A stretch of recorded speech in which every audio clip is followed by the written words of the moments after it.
Well, listen up, in Soccer We Trust YouTube fam. If the players don't get any time off because of more and more competitions being added to the calendar, then we don't either. So hit like and subscribe, and let's get after it. Yes! What is up, everybody? Welcome to Chad Marshall's favorite podcast, in Soccer We Trust. We're all wearing hats today. I'm Jimmy Trashcan Cream Cheese, El Guapo, Conrad, also known as Jim, alongside Hollywood Harry, also known as Heath Pearce, and Charlie Chuckwagon Zimmerman Davies.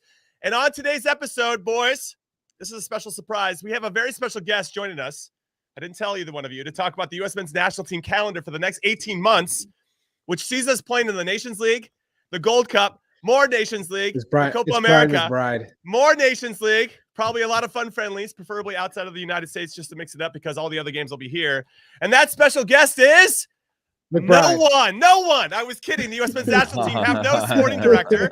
They've got no general manager. They got no coach. So we have no one to talk about who's leading us and how we want to play and who we're going to lean on to get us to where we want to go, which is total world domination, of course. That's where we want to end up, which means it's up to us three to decide what we want out of this next year and a half for the team. The next two big meaningful games are in March in the Nations League against Grenada and El Salvador. We got to win that to get to the Nations League final, which happens in June. Also, the Gold Cup will be happening this summer as well. Those are the only official games on the calendar. Heath, I'll come to you. We have two games done. I don't know if you want to talk about a little takeaway from those two games, what we learned. I feel like we talked about that a little bit. Maybe just look forward to what we can glean from that and who we want to take with us to March. And it looks like Anthony Hudson's going to be the coach. And everything's fine. Everything's fine right now. Oh, Charlie, 147, 148, 149. I'm just counting Jimmy's intro. It was a good one, though. You guys were laughing. It was really good. It was an awesome intro. But it was. You had me going up a little bit. Yeah, thank you. Thank you. You know, I started to get nervous. I was waiting so long. I was like, man, dude, how do I follow this up? But I think, you know, in reflection of that camp and looking forward, obviously, Jimmy, you mentioned how busy the calendar is going to be. I'm really excited to have, because again, we talk about a lot of these players in a January camp, and we talked about in the last show about the difference between going from a January camp to another camp, the intensity of that. And now we're going to be seeing, and I don't always, I'm kind of on the fence in terms of like having this much official competition all the time, because you don't always get friendlies, and sometimes you want friendlies to be able to work through things or try things differently. But I'm excited to see some of this young crop of players, maybe only a few of them, start to play in games of consequence for the national team and just to really get more of a measuring stick as to where they're at. But overall, it's really hard to judge off of like a week of being in camp together and that sort of, and then play a couple games with mixed lineups. Now, Charlie, talk to me about, is this too many games? When we look at the calendar, right? We threw together, or felt like we threw together this January camp and cobbled a roster together based on a whole bunch of different factors of who is available and who isn't. There's a lot of games that are upcoming for the team mixed in with the club stuff as well. And we'll get into the CONCACAF conmebol combination, which includes the Copa America, but also a club competition as well, just to add on to everything else. Do the players ever need to rest? Because it doesn't seem like summers are going to slow down for them anytime soon. Vacation's overrated. You know that. I agree. Unless you're permanently on vacation like Charlie, then like that's more of a lifestyle. That's true. It's a mentality, Jimmy. It's a mentality. It is. It's a choice. It's a life choice. No, and we all know rest is extremely important because you can't go 24/7. No matter how much money they're getting paid, you still need a break. You still need to decompress both physically and mentally. That's the only way you're going to have incredible performances season after season if you have these breaks and you don't have these injuries that pop up during the season. So you need a break. You need a break. Does it have to be 3 months? No, but I definitely say I'm used to, I'm sure Heath as well, you experience this. You get a month maximum when you're playing national team games and you're playing club games.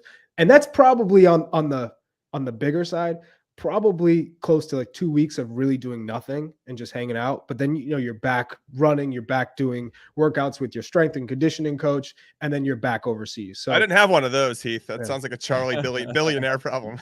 Yeah. Well, you know, run on her own. Yeah, you got to be able to write off all this stuff, you know. When you got to when you fly a 12-seater, you can't be alone on the 12-seater all the time, you know. You got to bring the team with you, you know. Got to have the nutritionist, you got to have the chef.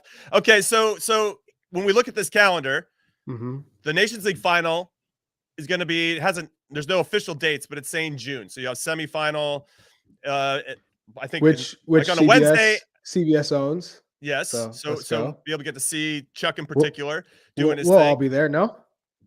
I hope Jimmy and I are pushing hard for that. We know you'll be there, we know that you're going to be there. We're happy. But we got to bring this pod there is what I'm saying. Well, yes. We want to bring the John Madden bus. Like we want to have an Insoccer We Trust bus I like that. That goes from one location. That would be amazing. Well, hopefully we can just borrow one of yours, Chuck. Oh yeah. But so it's going to be interesting. Bus? Are you kidding me? Like I'm never doing a bus again, Plane, yeah. You said travel bus? Yeah, that's yeah. So you have probably mid-June. Well, actually, let me look at the Gold Cup. Gold Cup goes from June 24th to July 16th. That is set. So the Nations League semis and final are going to probably be before that. What I find hilarious is if you're just getting into U.S. men's national team and you're a fan of it, you're like, wait, so they're going to play probably Mexico and Costa Rica, and then 2 weeks later they're going to play in a tournament called the Gold Cup and do it again. Like, then it's crazy. So are we going to take like the A squad for both of those competitions? Heath, what do you think? We got to lock in the Nations League once again because we are the reigning champs.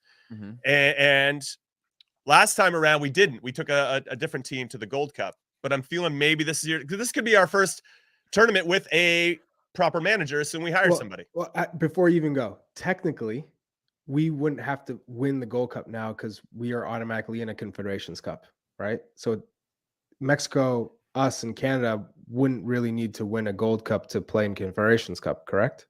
Yeah, because that's what it's important for, right? Yeah, it doesn't exist anymore, though. I think they stopped the Confederations Cup. Yeah. Yeah, I know. Charlie, where were you in 2021? There was no Confederations Cup. I missed the memo. That memo.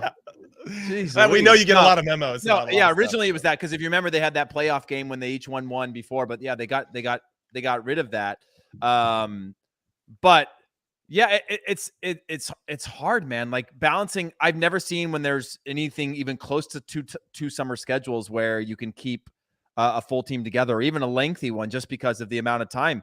And while I like the idea of more national team games, more competitions, I mean, most of this is built around business, right? We know, like, club competitions built around business, national team competitions built around business and revenue. And we know that. And we all benefit from that, and the players benefit and whatever. But like, it starts to create a really condensed schedule that's really complicated when it comes to the needs of a national team coach and what he wants to accomplish or she wants to accomplish. And then on the club side, what a club coach wants, and protecting their players and the assets who are generally paying the 99% of their wages. Right. And it gets really complicated in the end with all that. So I don't love it. So therefore I think there will have to be some, well, again, maybe we don't have a GM and we just go rogue and we say, hey, everyone's playing all the time. We no longer have any contact with clubs at the moment. And we play with our best team throughout all of our competitions, but I highly doubt that that's the case. Yeah, it's really interesting, and it could be a good opportunity for some of the players that we liked in the January camp that we thought wanted to see a little bit more of. They could get that opportunity in the Gold Cup. So let's talk. That's this summer. The following summer, though, with this merger of CONMEBOL and CONCACAF to get the Copa America, there's quite a few things going on. So as they like to say, it's a strategic partnership, right? There's a lot of synergy there for all you corporate people that like that. There's going to be Charlie. Yeah, exactly. There'll be a new club tournament too, which I think is interesting. So before we get into the Copa America, they're going to create a club tournament that starts in 2024 that has the two best teams from North America taking on the two best teams from South America. And I like that. Now it's just a matter of how they determine who gets those spots. With the Leagues Cup now starting in 2023, I think it would be pretty cool to have the winner of the Leagues Cup, which is only Mexico and the US and Canada. So those other, that's not a CONCACAF. I know. But that would be this is built to fight the CONCACAF competitions. Like, this is like US soccer and CONCACAF will always have a healthy tension because US soccer is like the giant in CONCACAF, but CONCACAF has their own goals and sets of the 39, I think it's 39 nations that they have their representation of. Sure. That they're not always always on the same linear pathway of solving the issues for each. Okay. No, that's totally fair. And I think that CONCACAF should be in place to make that happen. But it just would be cool if there was a carrot also to dangle for the Leagues Cup, that the winner of that got one of these spots. And then you have the winner of the CONCACAF Champions League gets one of those spots, which will definitely happen, right? And then from the South America side, you have the winner of the Copa Libertadores, and you have the winner of the Copa Sudamericana, which is like the Europa League of South America, and Libertadores is the Champions League. And you have your 4 teams. So I'm very curious to see how that works out. But I'm glad they're doing this, Chuck, because to say that you're the best team in the Americas is something I think that should have been happening a long time ago. Yeah, it should. And that's, I think, the only way that's going to continue to push our game in this country is getting a taste of talent and the top competition all the time, being tested. So I'm all about it. I'm all for it. Again, it's just figuring when you have the time to conduct a competition like this. Yeah, I don't know when that's going to happen. Also, the FIFA Club World Cup, which we will talk about because the Seattle Sounders will play this weekend at the winner of Auckland City and Al Ahly, who play, I think, either or midweek. So we'll get into that a little bit. But the FIFA Club World Cup will expand in 2025, and I believe the winner of MLS gets an automatic spot because it's expanded to 32 teams, if I'm not mistaken. So that'll also play into how this type of competition in 2024, when it begins, Heath, gets going. I like it, though. I mean, to be able to play meaningful games against big teams from South America is important, because usually we only get those teams in friendlies. And I just think it kind of raises the level and continues, to Charlie's point, push MLS clubs, Mexican league clubs into a space where they're always being challenged to get better. I mean, even for me, like, and Jimmy, I know that you are going to be you are an owner of a team that's playing in the $1 million prize tournament, which I'll let you elaborate on. But what I'm saying about that is that it's a significant amount of money, right? And therefore you draw a completely, we've seen like formations from Liga MX owners, like putting teams in and things like you're seeing this draw. And what I'm trying to connect the dots on is that a club competition with two CONCACAF and 2 CONMEBOL teams is only significant if there's a lot of money at play for the players, for the teams, for the clubs. We've seen that the more you drive that, the more interest that there is, the more marketing dollars that go behind it, the more that you bring people together and you create the significance, as opposed to those teams going like, okay, I've got Leagues Cup, I've got MLS, I've got the potential of the playoffs on a long season. Now I've got this other club competition. You know, I need to prioritize, and therefore, when you put that into a ranking system, it's going to have to go towards a number of things, right? That include the players in the club. That it has to have significance so that you play the best team. So it's a great competition, because on paper that sounds amazing, but in actuality, when you got to slide that into a Wednesday in between 3 other competitions, does it fall to the bottom? I hope it doesn't, because it has enough mechanisms to make it or is prioritized in a way that makes it significant, and isn't just something that we say, 10 years down the road, this is going to be huge, you know? Right. Yeah, a lot of questions, still need to have a lot of answers, but I like that it's in place, and I do think the calendar is going to be interesting, and the high seas of trying to navigate that will be, I think, difficult as MLS is adding competitions as well, as we spoke about the Leagues Cup. All right, let's talk about Copa America, though. All 10 South American teams, Charlie, are in, and we're going to get 6 CONCACAF teams that will be in. I think because the U.S., Canada, and Mexico are hosting the 2026 World Cup, and U.S. is hosting Copa America, they're going to get an automatic bid into this, so they don't necessarily have to qualify, but everybody else will have to go through, from what I understand, the 2023-24 Nations League qualification. So we can expect Mexico, Canada, most likely Costa Rica, and then it's opened up to those 2 spots. Can it be a Jamaica? Can it be an El Salvador? Can it be Panama, who is obviously trying to recycle a lot of their old players and get back in? Costa Rica, too, I guess, is doing the same. So it'll be interesting to see who gets those other 2 spots. But a big-time tournament, not only for the players in those countries, but also for the host cities that are going to get like a nice little taste of what the World Cup's going to be like in 2026. Well, I just look at probably the top 7 in CONMEBOL: Brazil, Argentina, Uruguay, Ecuador, Peru, Colombia, Chile. And Paraguay, Bolivia, and Venezuela are not the strongest, but they're capable of breaking you down, right? So we've already talked about how important this competition is, but for the U.S. men, Tyler Adams, Yunus Musa, Weston McKennie, Christian Pulisic, for players of that caliber, Matt Turner, playing Brazil, Argentina, and Uruguay in particular, those three, with the attacking talent that they have and depth, you have to figure out different ways to win games because you can't possess the ball all the time. I love that. I'm all in for this. I'm so pumped about this. This is massive for U.S. soccer. Okay, so I agree with you 100%, and I do like your thought about having to solve different problems based on the opponent. I think that's super important, and obviously we ran into a little bit of a stumbling block against the Netherlands in the round of 16, something to build off of for our guys in terms of trying to solve a problem. They took away the width. Okay, cool. Then let's see if we can hurt them down the middle. Maybe didn't do that as well as we would have liked. So there was a question that we got before the show, Heath. Which conmebol team, which team in South America is most comparable to the U.S. men's national team? And I actually had to think on this. If you want me to go first, I'm happy to do so. But you're gonna say Uruguay or Chile? No, I actually go with Ecuador. Okay. Ecuador has a lot of young players. I think they almost got out of the round or out of the group stage. They drew with Netherlands in the group A in the World Cup in Qatar. They beat Qatar. They drew with Netherlands 1-1, and all they had to do was get a draw against Senegal in their last game, and they gave up that goal 20 minutes left to Koulibaly, whose first ever goal for Senegal. But they were in that game. Now, they're heavily reliant on Enner Valencia, who's like 75 years old. He's like my age. He played back in the 1950 World Cup as well, and he just scores goals every time he plays. But when I look at their younger players, they've got a lot of, like, Nkapie, who plays at Bayer Leverkusen, 24-year-old center back. You have Stupinyan, who plays at Brighton. He's 25. You have Moises Caicedo. The whole team plays at Brighton. Yeah, they all basically play at Brighton.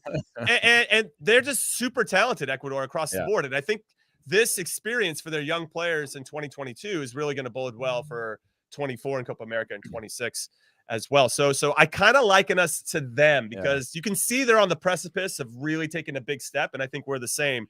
And we can't compare ourselves to Brazil and Argentina. Yeah. And when I look at Uruguay and Chile, like, they're just moving past an older generation and trying to recycle. So it felt like Ecuador might be the best fit. Colombia might be another one, though, right? Yeah, you have a lot. I think, but I think Colombia generally have more, what I think is technical ability than the U.S. does over time. I mean, now again, we're talking about a new generation, so maybe I'm stuck in the old ways. But my thing about when I don't mean more technical ability than the U.S. like player for player, but I mean from a style of play, they want to be more technical than the U.S. is at the moment, right? In terms of a system or a style of play. I don't mean actual player for player like abilities. Whereas the U.S., I think when you start to look at, again, you take out Brazil and Argentina out of CONMEBOL, I would love to see the U.S. in that type of environment, because the grit, the fight that you'll get from a Uruguay, that you'll get from a Paraguay, that you'll get from a Ecuador, like you mentioned, from a Peru, like you're talking, these are difficult environments that they go into, and the style of play, they're very, very physical. And I really like that about, but I think the U.S. also is a physical team, and we've always had that physical DNA in us. It's just a matter of being able to now, against another team that wants to be physical, how do we dictate the style against them? If they want to be physical, how do we become a little more technical and control the flow of the game a little bit? And so I like the Ecuador shout. I like the Colombia shout. I personally like, even when I'm thinking about like a Uruguay, just again, less so like these teams that it's hard to separate. I put a lot of those teams actually into the category with the U.S. versus a Argentina or Brazil, who are going to not only be physical, but also dictate the game, control the flow of the game, that type of thing. I'm not sure where you think, Charlie, in terms of who the U.S. most resembles in CONMEBOL. In terms of us seeing them play against Uruguay and Colombia, right? We saw them play last year against Uruguay, what that looked like in the summer, and then Colombia just now in this January camp. And of course, it was a young U.S. team, but also a very young Colombia team. So I think when the U.S. are at their best, they're very comparable to an Uruguay. I think that'd be a great match in terms of two top teams, but they're not U.S. doesn't have a Lionel Messi, is what it comes down to, right? So Argentina, the difference between Argentina and the World Cup versus a lot of teams was Lionel Messi. He was the difference maker. And then Brazil, they have so many attacking options, and Casemiro holding it down the midfield is just a well-established team. They have talent all over the roster in every single spot, but they obviously didn't play well as a team. They didn't defend well as a team, and the transition game is what ultimately made them pay the price, because they were attacking with 6, defending with 4, attacking with 5, defending with 5, and it wasn't fluid. But I think at times we don't give the US enough credit, and at times I think we give them too much credit. So we just have to find a good line. But remember, our group is still growing. We have, I could say at least 9-10 players who still have a lot left to go to fulfill their potential, whereas we've seen players who are as good as they're going to get, right? They're playing, a Walker Zimmerman, for instance, he's not going to get that. He's at his peak. Like, we can't expect for him to take this massive jump. Whereas Yunus Musa, Serginho Dest, even Christian Pulisic, they can take it up a whole nother notch. Mm-hmm. And so we're just waiting for that to happen. They have to be in the obviously the right club environment, but also stay healthy. That's a big one. All right, for everybody that wants to join in on this conversation, hit us up on Twitter, ISWTpod. Which South American team do you think is most comparable to the U.S. men's national team? And obviously hit us up on the YouTube comments as well. We'd like to get your thoughts. All right, so there was something you said, Heath, about physicality being in our DNA. And I paused and thought about that and processed it while I'm listening. Maybe that's not the right word. No. Fight. But I'm just saying, like, when I look at this group, I don't physicality. Have you seen Charlie's thighs? That man likes to get into a scrap, dude. Those are Charlie was the number 1 on his JV wrestling team, dude. Quadzilla, dude. Quadzillas. But wrestling is no joke. I'll tell you that right now. I just when I think about this group, I don't think physical. And I think that's a good thing. I'm glad we're evolving from that particular stereotype of they're just known for fight and scrap. And I think you need to have that, right? Even the top teams, even the Argentinas that just won the World Cup, they have that. But they also have the element and the ability to put the ball down on the ground and play. And as you mentioned, Messi helps out a lot. I would just say, in terms of European coaches and scouts that I've come across in my lifetime, they're always super excited about the American player because of the work ethic. So right. Yes, you have the athleticism, which typically is amongst the best in the world. And the fight, the physicality, because they're used to it. It's that working class, blue collar feel that they think of when thinking about American athletes. But it's the work ethic. They feel any American that comes overseas, they have this work ethic. They didn't make it yet. They're trying to make it. So they're coming, they're scrap, they're going to fight, they're going to do all the extra training. Whereas some of the local talent, and I can speak in terms of some of the younger talent in France that I've seen, super gifted. I mean, incredible technical ability and tactically, but sometimes don't have the work ethic. And there's so many of those players that just fall through because they've had it so easy for so long and haven't really had to push themselves. And finally, when they have to push themselves, they're like, I'm good. Whereas the American player goes over and they just want to fight, and they maybe lack the technical ability a little bit, or the tactical, which we see a lot of players go over and they go, oh, I wasn't aware of how important tactics are, and your body positioning and where you are on the field, and how that makes your job easier and makes your team's job easier. So I think that's starting to slowly change, because we have a lot of, I think, better qualified coaches now in the youth setup in this country. But more importantly, our youth are going over to Europe at a much earlier age, which obviously we're seeing the benefits of. So there's a comment here, Heath, from S27. What's up, S? Who says American players tend to be humble, so tend to be more coachable. Thoughts on that? Yeah, I don't know if Americans are more coachable. I think we're getting into an era of level of players that players know they're good from a young age, and it's going to come down to each of the players and the environments and their personality types. I don't think that we are a DNA of person that just makes us coachable, because we've all played with plenty of uncoachable players. Yeah. But I do think there is a culture of team that comes into the American mentality of growing up in team sports and being in team environments. And also very, very, I don't want to say rarely, but our story isn't always for the American player of a rags to riches, where that selfishness is on a level of survival. Right. So I think there's just a different type of aspect I think of that of the American type of player. So I agree with that in a lot of ways, but yeah, it's I don't want to slap a kind of a stamp on slap on it, Heath. Slap it. We want you to put the stamp. We want more stereotypes. More stereotypes. Slap that. I was gonna say something. You know that's going right in social media. You slapping. Slap. Stamp. Stamp it. All right, everybody. We're gonna take our first and only break of In Soccer We Trust. When we come back, we'll talk about Weston McKennie making that move to Leeds permanent. We'll talk about Juve losing without him, and we'll get into some more Americans abroad news, and of course talk about our Seattle Sounders being the MLS club at the FIFA World Cup. If they do well for 90 minutes and get the victory in that first game, they get to play Real Madrid, and what a treat that would be for all of us, and for them, of course, what a life experience. So do not go anywhere. Italy's best clubs and brightest stars bring show-stopping skills and unbelievable thrills in the fight to the finish for the Scudetto. Stream every Serie A match live on Paramount+.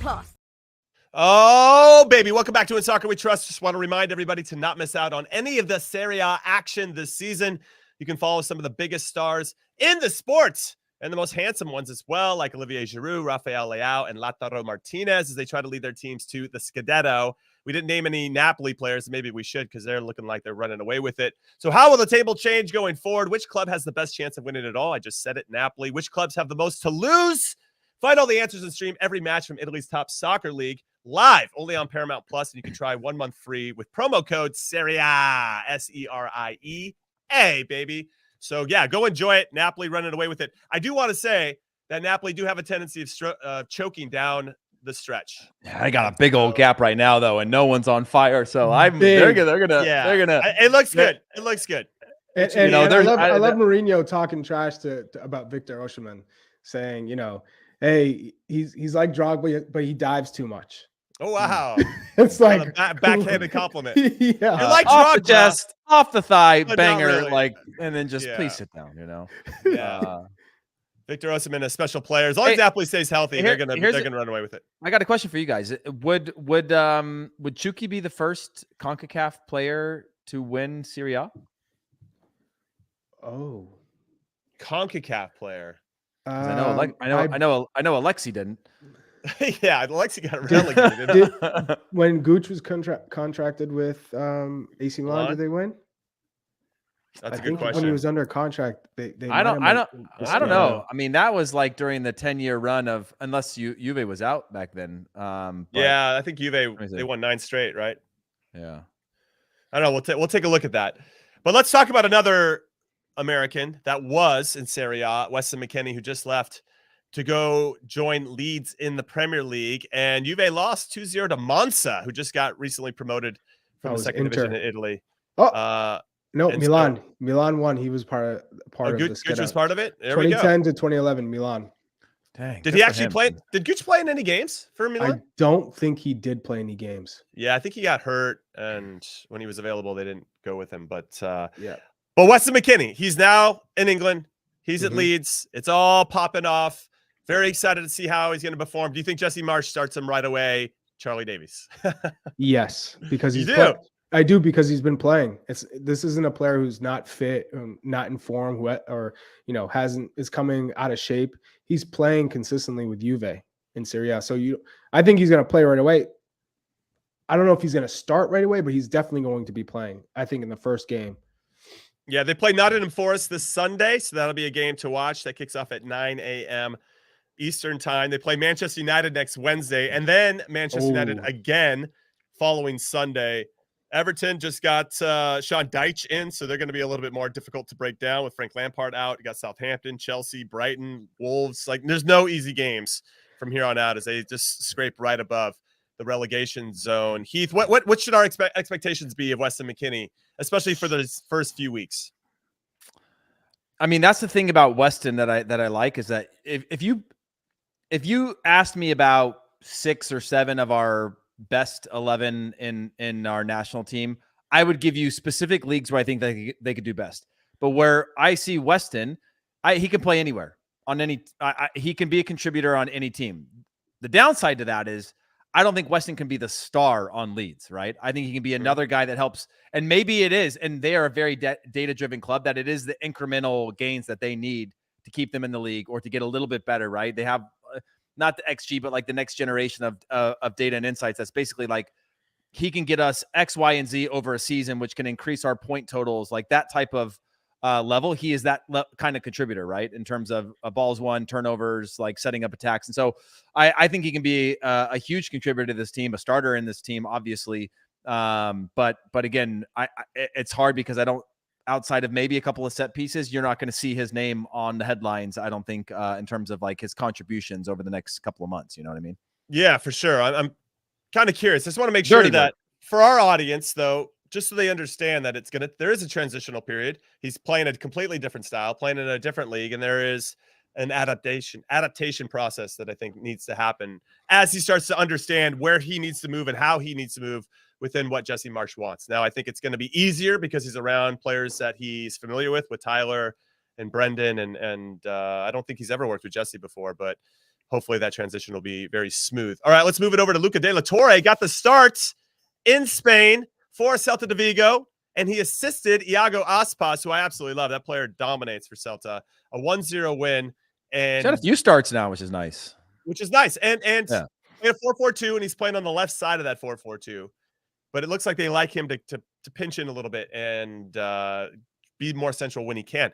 That said, I love it. I love that he's getting minutes. I love that he's contributing, Charlie Davies. This is a good sign for an American in midfield in Spain. You got that right. I think our midfield, though, is just so deep. So you're trying to figure out going into this next one, a player like, Richie Ledesma, who I think deserves an opportunity to get called in and see what he can do. Now that Ernie Stewart's going to PSV, maybe we get an opportunity to see him. I just feel like that there's so much depth that if you don't start playing consistently and contributing, it's going to be very hard to get called in. And I think we're going to get to that point once we do have a national team manager. The only way you do get called in was similar to how we were back in the day. Not only do you have to be playing, you have to be in form and producing. Or play at Leeds. That helps. Yes. So I'm excited. I just think that when you have more players playing in Serie A and La Liga and in the English Premier League, it's just going to make the overall unit that much stronger.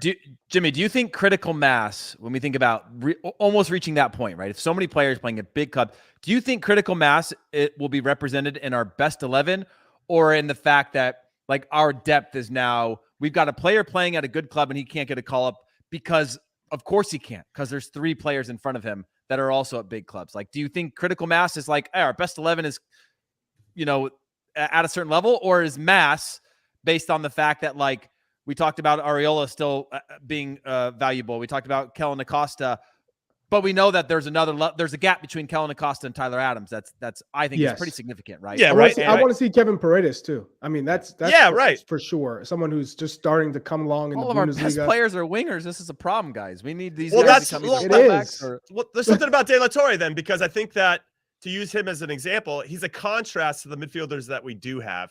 There's no one that settles the game like he does in the same way. Musa brings some incredible gifts, and I'm going to talk about Musa here in a second because Gennaro Gattuso, his coach at Valencia, just got sacked. And I wonder how that's going to impact Musa moving forward. They lost to Real Valladolid this a couple days ago, and he gets sacked.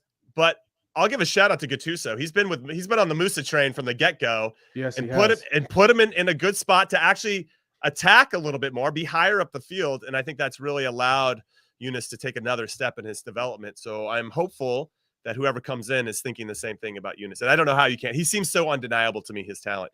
But you never know. Some managers just have their things, and maybe they want to go with more experience in that area of the field, and we'll see how that all plays out. We'll keep everybody posted, of course. But what I like about De La Torre is he does provide a little something different. And I think that contrast to your question, Heath, is going to be important in team building, so that we don't just have replications of the same guy that can already do a certain thing. Can they bring a little bit something different? That's why I think the left back spot is still somewhat open. Now, Anthony's got it, of course, and he's been good, and he continues to get better with Palm.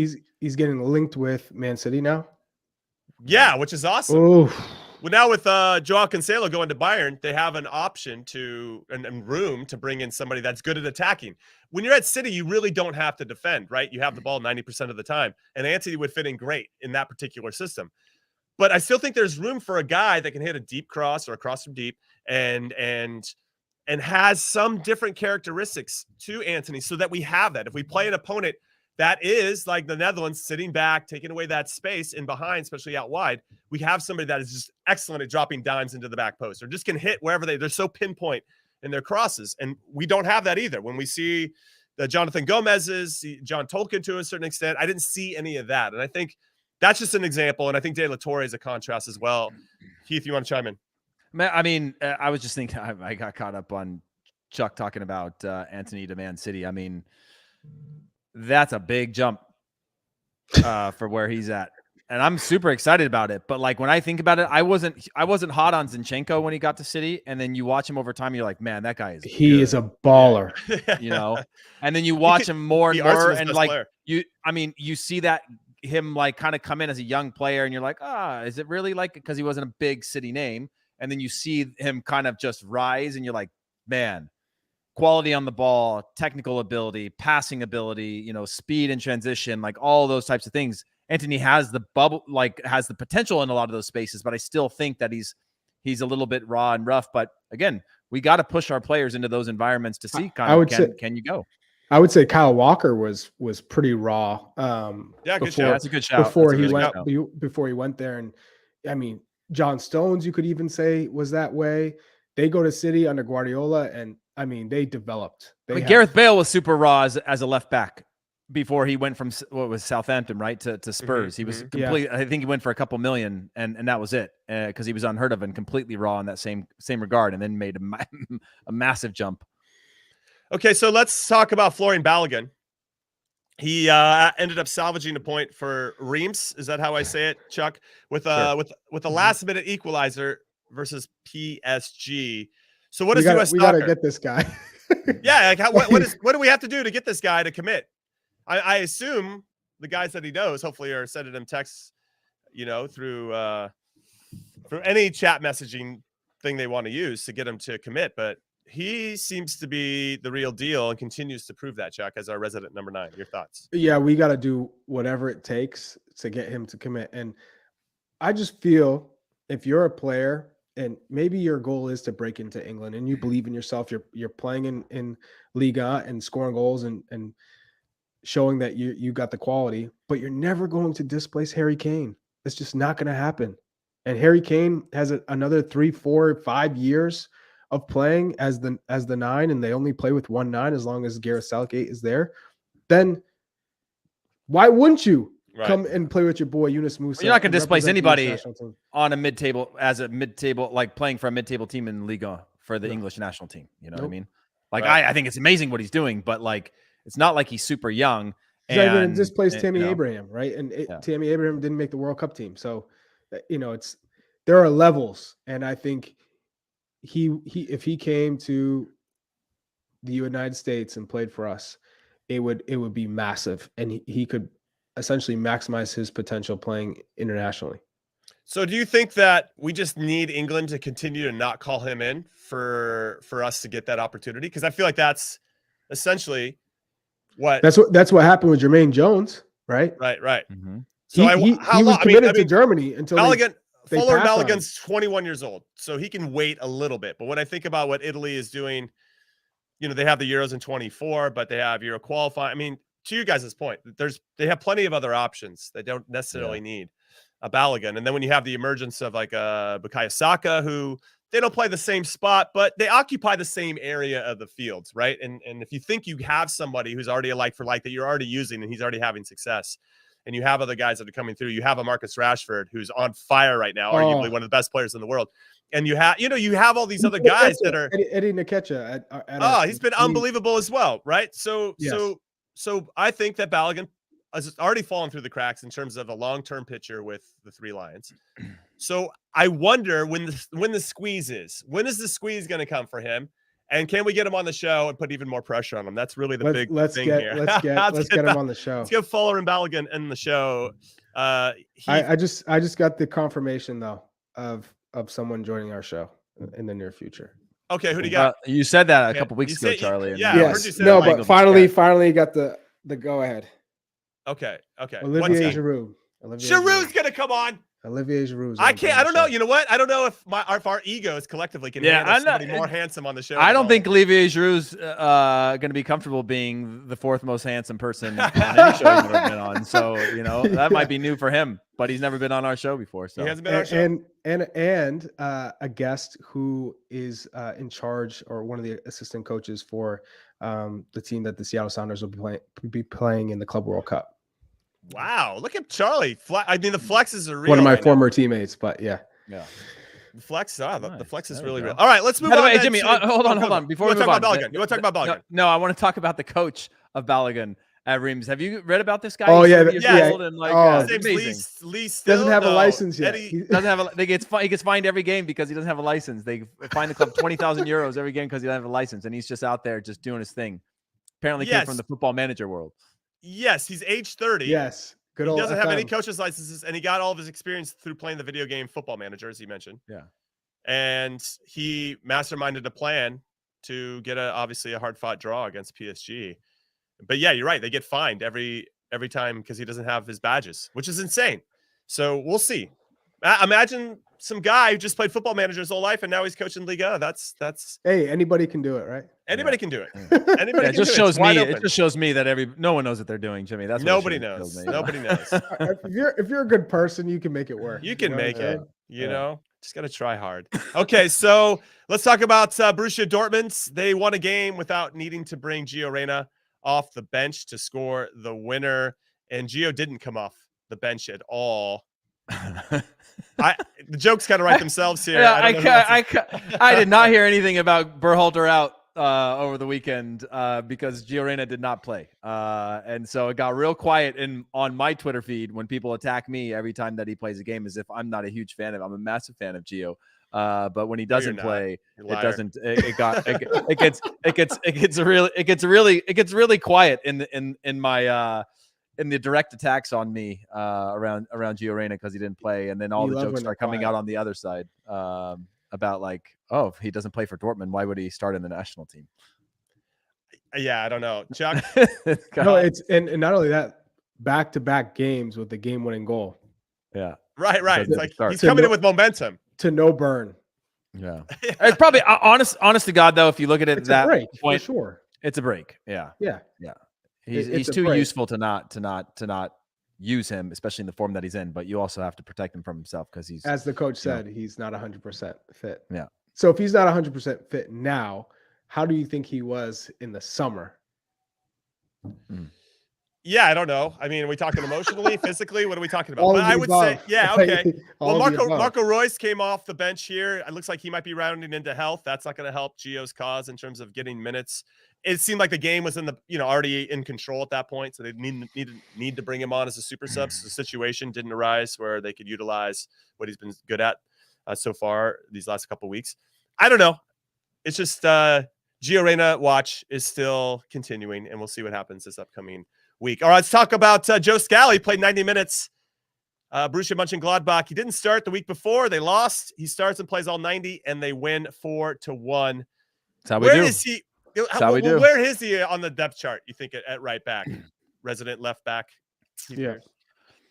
I mean, he's just a guy that it's shocking to me that he hasn't had a bigger role in the national team with how much he's played over the last year. But again, I think in theory, we want to get to a point where we have all of our young players playing a couple seasons and been being worked into the national team, continuing to prove. And it's not just a spike, right? You go back 5, 6, 7 years ago, anybody who played in any league in Europe was getting a call up to the national team, right? And when I mean, like, you mean like 2019, Western Europe, yeah, like 6 weeks ago,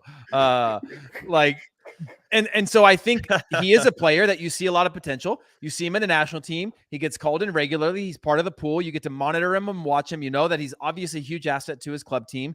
He's mostly in the lineup, occasionally out. That's exactly what you want for a young player, right? You come into the national team, it shouldn't be guaranteed because he plays in the Bundesliga, right? You check him, you see where he fits in, how he fits in, where his development is, and you know that we brought five right backs to the World Cup, and so he's got to fall into that. And so that one still kills me. Yeah, it does. It's crazy. That's insane. But like, I think that his ranking is going to continue to rise because he's got time on his side, and you start to phase a DeAndre Yedlin out of the national team and players like that he's going to get more and more minutes that go along with his performances with his club team, which I think is great, by the way. I think it's a great way in which to bring a player in, as opposed to saying, oh, he plays in the Bundesliga, therefore he should start in our national team. You're the guaranteed starter forever because your club team plays at the higher level than the other right back you're competing with his club team.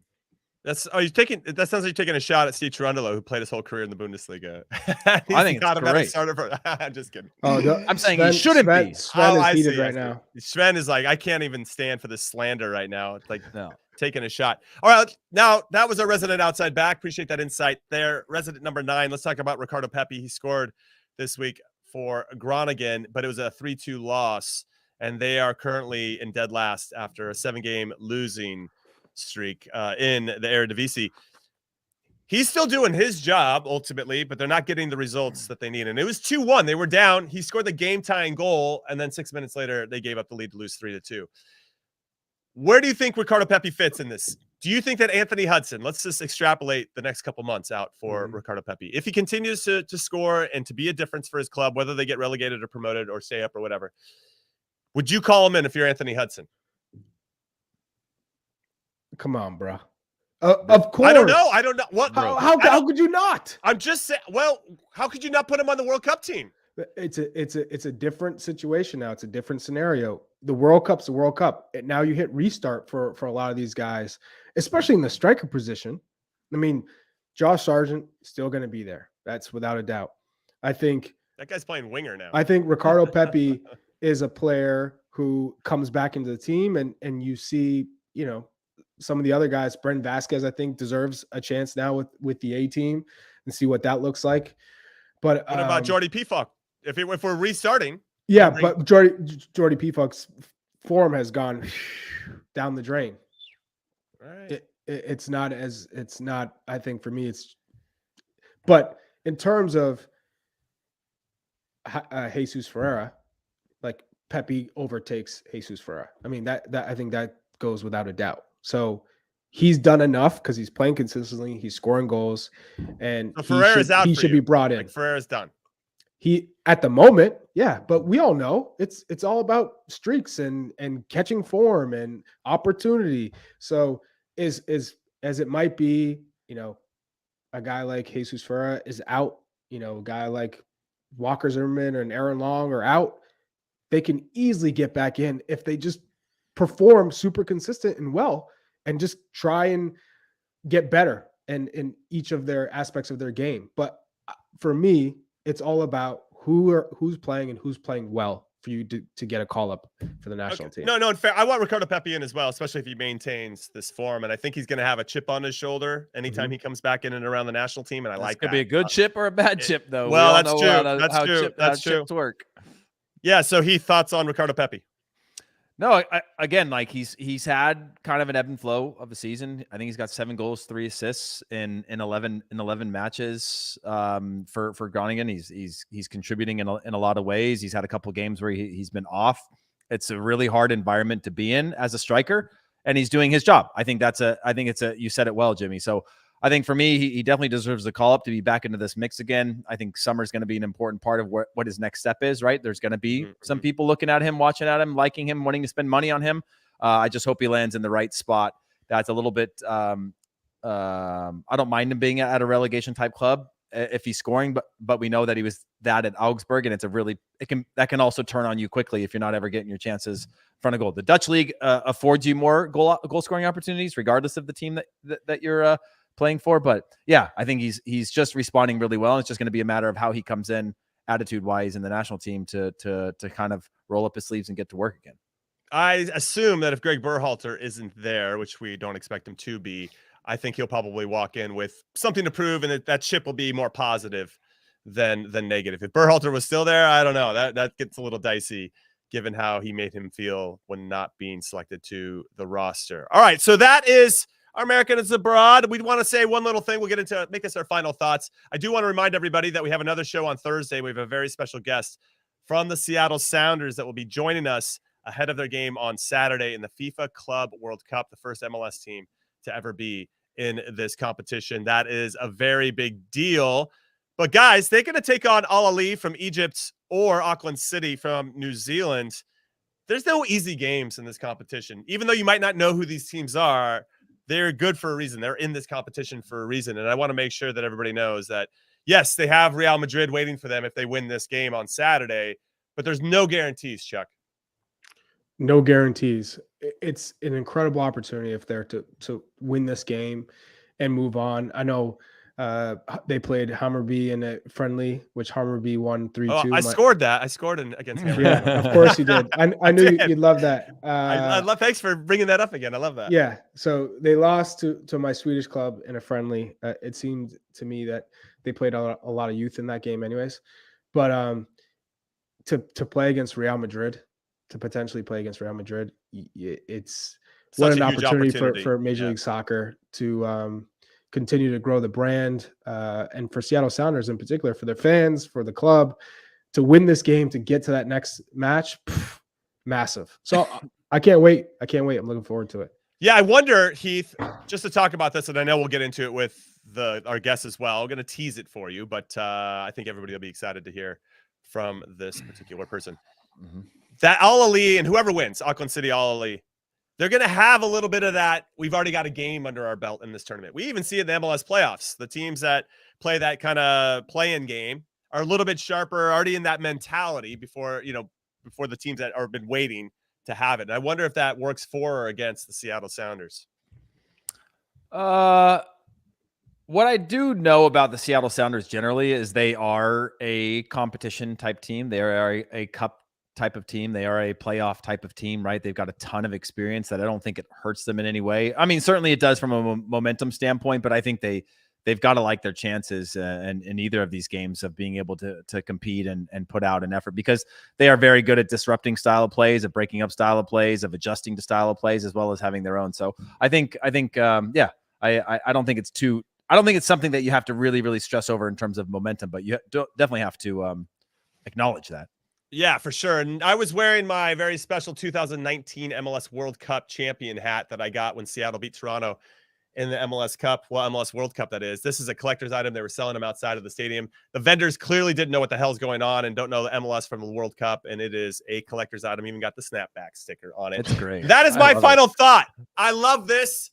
I love that we have this opportunity, and I speak as us as American soccer and MLS, and I hope that we get a crack at Real Madrid just to see what it looks like. We've played these big clubs in friendlies before. We've always talked about we got to get into the Club World Cup and play them in a meaningful competition, and we are now 90 minutes away from making that happen. We're going to have a special guest on Thursday, though, that's going to give us even more insight as to the preparations for the Seattle Sounders and what they're going to do to beat either Auckland City or Al Ahly. So come back and join us for that on Thursday. So on behalf of producer Des, producer Alex, Charlie Chuckwagon Davies, Hollywood Heath Pearce, I'm Conrad Dino, Jimmy Conrad, Cream Cheese Trash Can, saying thank you for listening and watching and supporting In Soccer We Trust as always, and we will see you on Thursday. Later.